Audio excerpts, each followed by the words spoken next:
Let me show you how to make this delicious mouth-watering one-pot Nigeria fish stew. For this recipe, all you need is your very ripe tomato, your pepper, your onion. Now transfer your tomato into your blender. I added water while blending this because of the capacity of my blender. You can skip that if you have a high quality blender. Now blend all of your ingredients until you get a very fine or rough consistency. I like blending mine rough because I like it that way. I like the coarseness of the tomato. Now transfer this into your cooker. Boil this till the whole water evaporate before proceeding to frying your tomato. Now for the frying process, add your vegetable oil into your pot, then add your cooked tomato. You should fry this for about 2 to 3 minutes to get all the water out. Cover and allow to cook.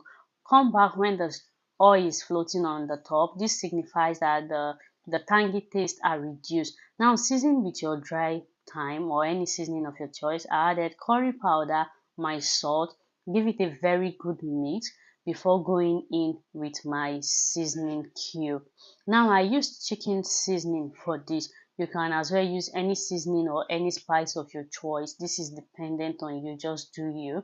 Proceed to adding your clean washed mackerel fish. You can use any fish of choice. I did not pre-cook my fish. This is because I want the fish to release its fishy flavor into the stew. That's why I did not pre-cook it. But if you don't like much of fish, you can cook before adding it to your stew. I added water to loosen up the stew a little bit before proceeding to covering it and allowing it to cook for about 15 to 20 minutes until the fish is well cooked.